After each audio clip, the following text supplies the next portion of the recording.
feel like, oops. Come on. Okay. Hang on. Technical difficulties. Are we live on Instagram? I don't know. I don't know either. Let's The just stream's check. live. Yeah, the stream's live and it looks like we're live on Instagram, but let me just open it so I can Let's see. watch. Anyways, hello. Hi. What a day to get us both here. Honestly, we've been sketchy at best, getting our Well, schedules. And it's not even something we can like blame one another for. Genuinely, I think we've both been trying our best. There's just been a lot of moving pieces with not really having the same childcare schedule and Ashley just low-key opening a business. So, Yeah, let's talk about that. I just want to make sure that we're live on Instagram so that people can see. Let me just update this. Okay, go live. I'll just drink my coffee. I need it. Yeah, let me just make sure that because then I can look at comments. I can't see comments through here. Right. And I want to make sure we're like on Instagram because YouTube is not where all of our friends live. No. I hope some of our friends live there, but. Me too. Me too. Let's edit. Go live. Okay. Stay tuned. I'm just gonna. If you are already live, okay, we're gonna have to do this. One moment. See, I'm not like a tech person. This is the problem here. No, and Ashley's even less of a tech person, so she over relies on Laura to do the tech, which is not only unfair but really unfortunate for the two of us. It is unfortunate. We have no one that like my okay. I'm going live on Instagram. Woo! And we are live on Instagram. Perfect. Okay. So anybody who saw that little intro, sorry, and we're here and we're doing our best. Okay. So this has been a struggle getting us together for the past week. Why? Because Ashley has been doing some exciting stuff. So you want to tell everybody? Yeah. Ashley just opened a business, which is a pretty crazy. So super casual, just sort of happened, just sort of fell in my lap. But like very long story short, I have opened up a women's health clinic with a business partner, Deneen Stevenson, who is a pelvic floor physiotherapist. And we now have a physical location together to house our clinical services and also our medical rehabilitation programs and our non-insurance-based strength and conditioning programs. So we're kind of building up a gym membership for women and families to have a great space where they can work out that's inclusive and people are just used to the chaos of kids running around and for us to treat in, and it all happened quite quickly. And yeah, it's been a pretty crazy transition. So not only is Ashley not a tech person, but she's also not really a business person in a lot of ways. And I've certainly never managed contractors. If you've been following on social media, you'll also know that I'm not a painter, although I made a really convincing argument to my business partner that I just knew what I was doing. And she let us get started painting. But it turns out neither one of us knows how to paint either. So, we've been painting. I can't say I do. Wrangling contractors. And today we've all while putting business partnerships together, and we had a painter come in because Deneen had a meltdown and it was like, I'm not doing this. We're hiring painters. And we had a painter come in and give us a quote. And she was like, just kidding. I think we'll do some painting and we'll have the painters do some as well. So it's been a lot of back and forth chaos, but it's been good. But this is the busiest I've ever been in my life, actually. Yeah. While single parenting a 5-year-old. So it's been great, but it's been a lot. And Laura works a lot too. So Yeah, and I also just want to say, obviously, we're so happy for you that you're opening a business. It's so exciting. Patients can contact you in the link in your bio to yep. find all that information. I have a Cairo booking link that will take us right to our EMR platform. And just for some context, if anybody's, a patient of Dr. Ashley's, a previous patient of Dr. Ashley's, and is wondering why Dr. Ashley has not reached out to them, that is a contractual obligation that is very common across across a lot of clinics. And it's because I can't. Yeah. So don't feel any type of way if you see that your practitioner has left and that's something that you want to pursue. You can reach out to them and they probably would really like that. Like I said, it's So true. very common in contracts for the practitioner to not be allowed to contact patients directly. So just know that. Just know that if you're looking at Ashley being like, how did she leave and ditch me? Right. Yeah. And Laura and I have had a lot of conversations about this because it's really one of the hardest things about leaving a practice is usually how all of that aftermath goes, right? Because you cannot tie up loose ends, generally speaking. Contracts just kind of end. And then, a lot of the times individuals that own a clinic don't want you to continue to work out your 2 weeks or 30 days or 2 months, whatever your contract says. So it kind of just ends overnight. And it's, it can be stressful. It can be stressful for the practitioner. It can be stressful for the patient. And it doesn't make the transition very nice. And I will say just for, for everybody's knowing that Dr. Ashley and I really truly genuinely care about the patients that we work with.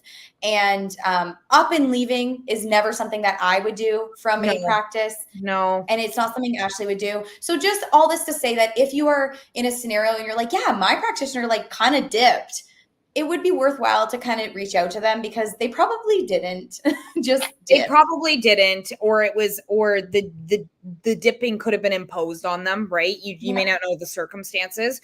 But one of the good things about being a regulated healthcare provider, I think, is that you're a very searchable person. So most of us are governed by a college, and that college requires that our location and our practice details stay up to date. So, good and bad thing, I guess, depending on how you want to look at it, but we're very Googleable people, right? So we can generally easily be found online. We just can't directly reach out to you. So I know that my college doesn't have a very good SEO.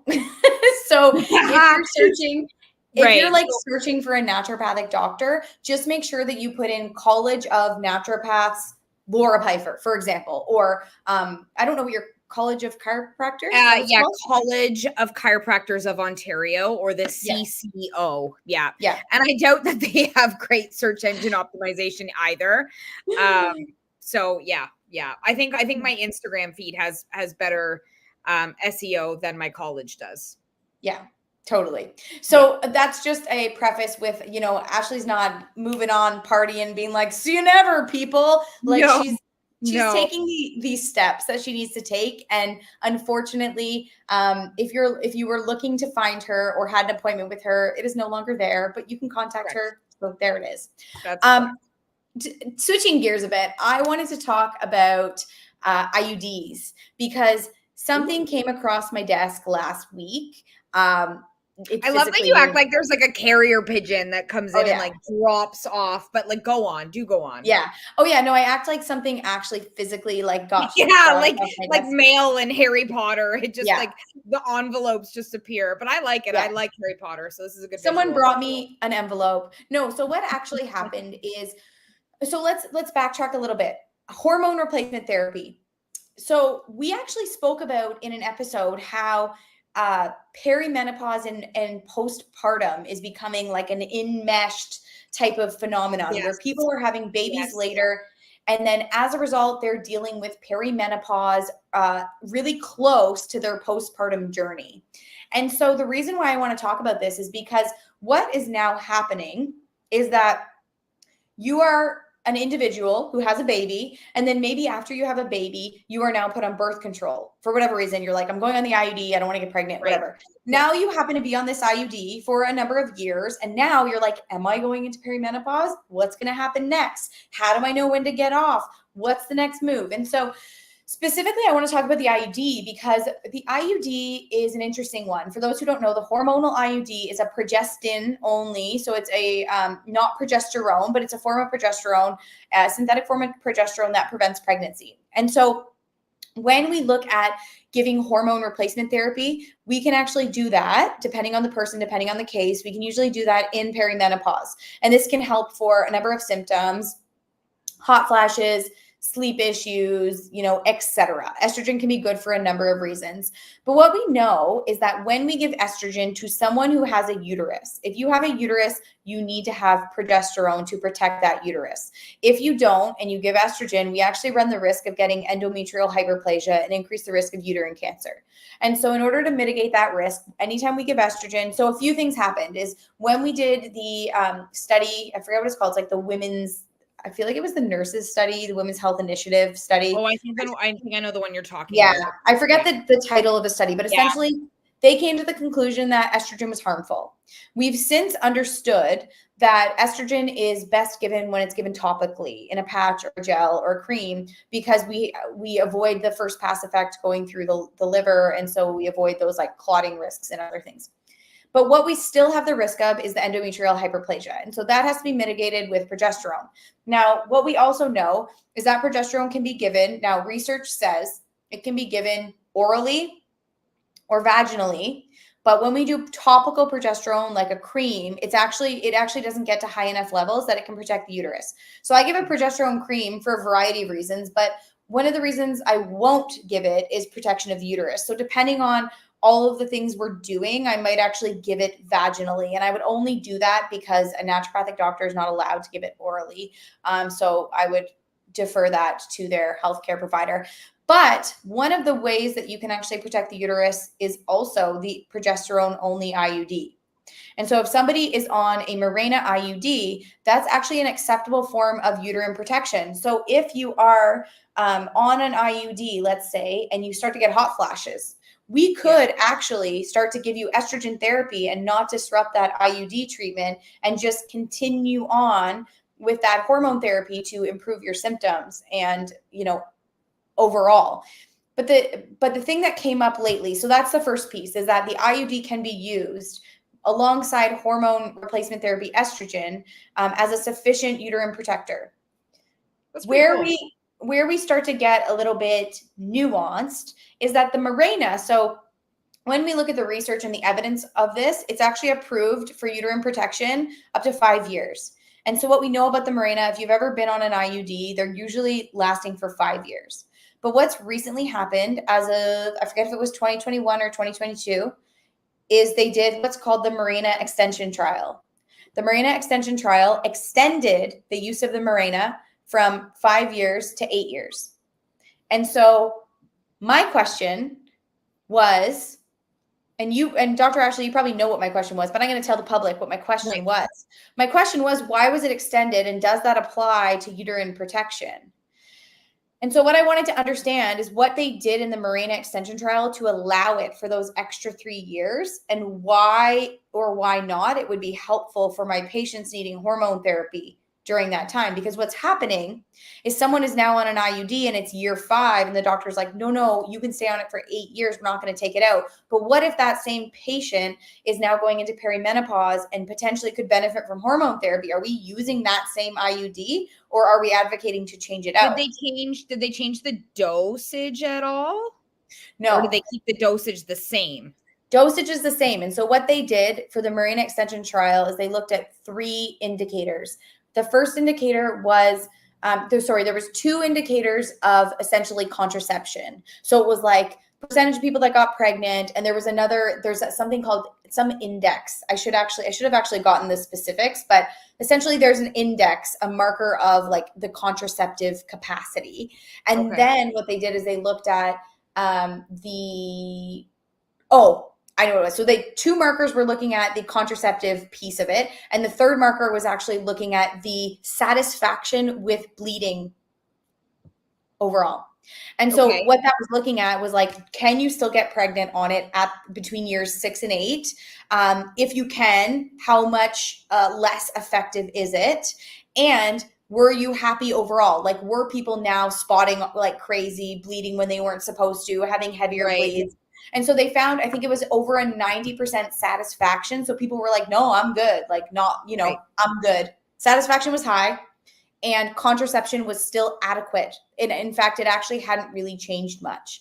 And so that's how they determined that the Mirena could go from year 5 to year 8. But what they didn't look at was how well it protected the uterus, because research is mixed, but some research finds, now this isn't completely accurate because I've seen different numbers everywhere, but essentially what happens is you're getting, when you first get the Mirena IUD, let's say you're getting 20 micrograms per 24-hour period absorbed. By year 6, it could be 15 or like around 15. But some studies show that by year 7 or 8, it's like 7 to 8 micrograms. And so my question was, is the difference between 20 to 15 to 7 a huge difference that's going to influence the capacity for it protecting the uterus? Right. Or it doesn't matter.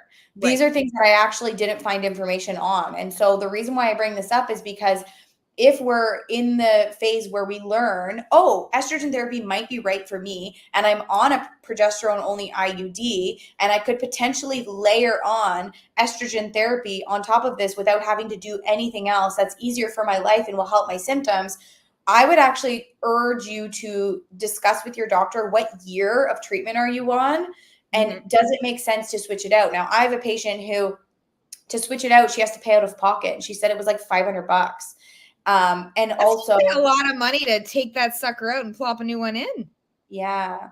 So, and also the other thing is some patients, doctors are saying, no, they won't switch it out and change it even if it's OHIP covered, because in those scenarios, they're like, no, it's good till 8 years. So in their mind, it's not clinically indicated. So like, I can't justify it. That's so interesting. But the problem is I don't know that anybody has the answers to that right now, right? It's kind of a judgment call and, best available evidence to guide the decision making. So unfortunately, I don't know that there's like a hard and fast answer. And I think there could be a debate either way. I think where we would come to a challenge is if a patient is really adamant that they want it out because they're not comfortable with the risks of leaving it in. And if the doctor is like, sorry, I'm not touching it. Right. Yeah. Then we would be in a bit of a scenario. Well, and the doctor will likely take it out. The challenge comes with if they were to take it out, because I mean, you can tell them you can take it out after 1 minute if you wanted to, but the challenge comes alongside the doctor then not wanting to put in a second one because you weren't clinically indicated to change it. And so then we would have the option of we either pull it out and we do another progesterone type of therapy. But what I'm not comfortable with doing is that we just continue on as if the same uterine protection is guaranteed for that year 6 to 8. Yeah, I think that's fair. So until we have more data. Yeah. Well, and it's as recent as 2021, 2022. So it's only been a couple years. Right. Which is interesting. Yeah, I think so too. So I wanted to bring that up because if you are wondering about hormone therapy, that is something to consider, because in that patient, we actually discussed not doing, because she was on year like 7. So we had discussed not doing any sort of hormone until she either got it out or got it switched. Yeah. Yeah. So, I think that's a good choice. Now, do you personally have a lot of people in this situation where this discussion has come up, or is this kind of the first time? Specifically with the IUD, I've had 3 patients where we're discussing the possibility of doing this layered approach. A lot of the chunk of perimenopause patients I see are off birth control. A lot of people have just discontinued. But there are the odd people, the odd individual who's still on the IUD ongoing because they've really just been told to just keep on keeping on until they want to come off. And Okay. even people are still, what I'm shocked at is at the age of 50, people are still on like hormonal birth control, like the estrogen and progesterone. Okay. Mhm. Yeah. I'm just reading an article. IBS and digestive trouble are in the spotlight on social media. And I was just reading the article to see what that entailed. It's talking about how any changes in bowel movements should be up for consideration and, you know, speak to your doctor about these. But the thing I have a hard time with is I know a number of patients who have tried to advocate for colonoscopies or, Right. you know, other sort of testing because they've had blood in their stool or digestive abnormalities. 100%. And they've been met with a hard no. That's so interesting to me. I can't imagine denying anybody that with those particular symptoms, mostly because I don't see there's really very little risk of investigating it. So like, why would you not want those answers? Yeah, I know. Have you ever heard of shrinkflation? I have not. So shrinkflation is essentially where companies will give you, well, you'll pay the same amount for a product, but it's just less. And so if you've noticed, like you go to Costco and you grab the bag of whatever, it's actually less in it, but you pay the same like $9.99 or whatever for it. I have not noticed that. Actually, you know what? I did notice it once and I wasn't sure if I was just like crazy. With my son's like junk food that he doesn't he just like can't live without his goldfish. Mm-hmm. And I noticed that like there's really not very much in the goldfish packages anymore. Yeah. So I feel like that would go in that category. I'm trying to remember what we bought that has just like shrunk. But this article saying that it's baby formula, snacks, chicken, and something else. Interesting. Baby formula, that's like not okay. I know. You know what? My sister has a 5-month-old, and we were just chatting the other day. She buys like the giant containers of formula, and like I cannot believe how much money it is. And this is something that like you can't not buy, right? So I mean, it's just wild to me. Like, how are people affording having like 4 kids? That's what I want to know. The amount of anxiety that I think there's a number of reasons why I probably won't have any more kids. And one of the reasons being the amount of anxiety it gives me to just not be in control over some of the pieces that your baby needs to survive, including like the formula shortages. When if your baby is on formula and you could not successfully breastfeed for a number of reasons, correct. You are depending on that. You can't make it. There's no at-home formula that's actually there's not. There's not. So it's scary. And I remember back when my youngest was on formula, like I couldn't wait. And when they were having the shortages, he was like almost a year. And I was like, we can just go off. It's going to be fine. We can just go off. But like a 5-month-old can't. No. So I feel like honestly, that's kind of like parenting in a nutshell, though. Just like every day is fully outside of your control, and it is stressful. But yeah, those are things that are just like not at all within your control. There's no substitutes, and you're right. If you're like kind of getting to the end of that, and you're like, could we switch to homogenized milk? Yeah. But like, yeah, my sister could do it. Everyone would be fine. Yeah. You know, my chunky monkey child would have handled that just fine.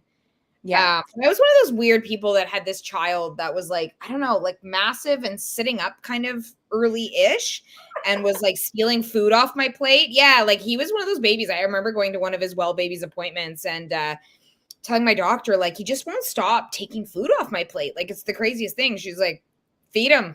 And I was like, what? She's like, yeah, you know, he was a little over 4 months old. He's maybe 4.5 months. She's like, I don't know. You're good. Look at him. He's sitting there. Like, I love those old school doctors that are like, just do it. Just do it. I mean, he had a lot of the like readiness Totally. signs, and obviously We're not choking the child. we are not choking. And in fact, so choking, for anybody listening, is one of my greatest phobias on this earth. Actually, is my child choking. So I was I was not, and I'm not saying there's anything wrong with it, but I was not one of the baby led weaners. No chance. I made all my baby food at home, or unless it was like, if it was like an avocado slice or like a piece of a banana, I could cope with that. But like, we weren't just given strips of steak, not in my house, not in my house, absolutely not. My mental health just could not handle it. So I made all my baby food at home. But one of the benefits to that, I guess, is it's so hard to get that smooth consistency that the pouches that you buy give you. Really, really hard if you make your own baby food, but also so much cheaper. Yeah, totally.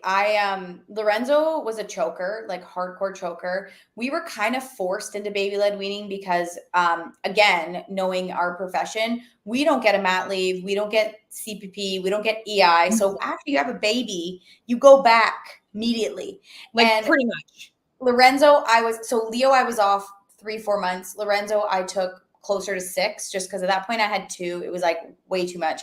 But because of this, he started daycare I think it was like mid 5 months. So he started baby-led weaning. Like I was giving him purees, and then he was pretty much baby-led weaning at the daycare because they wouldn't let me send, like I could only send packaged foods. And I'm like, okay, well what? If I wanted to send baby food, it would have to be like jarred baby. And I was like, no, I'm not sending that. So I was like, just jarred baby food, and so long. It had to be like labeled and jarred. It couldn't be like my home recipe. So I was like, whatever. But for any parents out there, have you ever heard of the Life Vac? Only because of you. Yeah. And your neuroses. But it's so cool. The Life Vac is something that I purchased and have in my home. You can actually get it right from the Life Vac website. I believe it's like just over $100. I got mine on Amazon for, I think it was $89 shipping in. And essentially it's like a plunger for your face, and it comes with a adult mask and a kid mask, and they're one-time use. And as soon as you use them, God forbid, like hopefully you don't, but as soon as you use them, they will replace the mask. So I like it. I have it in my kitchen above my stove. So if there's ever a choking incident and we have like a babysitter over or grandparent over, they'll know where that is. And I don't have to worry about people being trained and like do CPR and not freak out and all the things. That's such a good idea.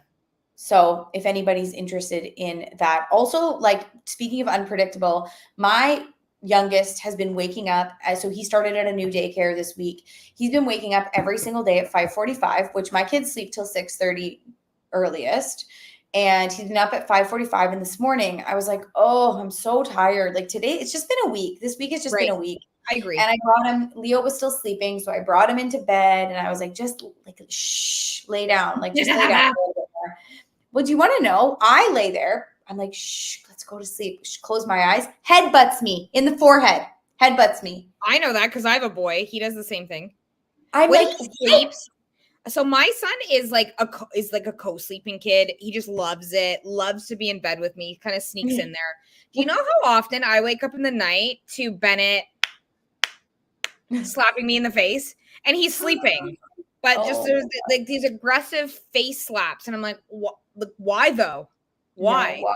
He used to wake up when he was younger, and then he would like realize, he would like remember that he was in bed with me, and he'd get all excited, and then I'd get all these like face kisses in the middle of the night. I'm like, you're so cute, but I need you to go to bed. I need this. Yeah, see, I'd be like, go, leave me alone. I cannot stand when anyone touches me when I sleep. But Lorenzo headbutts me, and I'm like, why did you headbutt me? I don't know. Oh, you don't know. Mystery. Mystery headbutter. I don't know. It's just like they lack this impulse control. They're just like, headbutt. You know what though? There's a lot of people on this earth that I would just love to go up to and headbutt. It's so not cute when an adult does it. In fact, I think it's a criminal charge. I think we call that assault. And you know what? To be a kid and to be able to headbutt whoever you wanted. Like that's a gift. So you know what? If we're gonna circle back, I get it, buddy. I get it. You know what? Listen, if it was socially acceptable to headbutt people, we'd all be doing. I think we'd all be a little nicer. You know what? That's one of my sayings is like, you know what? Some people just need to get a swift kick in the teeth once. Swift kick in the teeth. Like and just but if that was a threat, if you were going about your day to day and just a normal average person could just like, you know, headbutt you if you were acting a fool, I think the world would be a better place. You know what? Let's start a trend. Let's see what our listeners think of this. Okay, well, on that note, guys, this is a joke for legal purposes. We're just joking. We're just joking. Don't go headbutt one another and headbutt people. Unless you're two, then I guess you can. Unless you're two and listening to our podcast. Everyone, have a good day. Thanks for listening.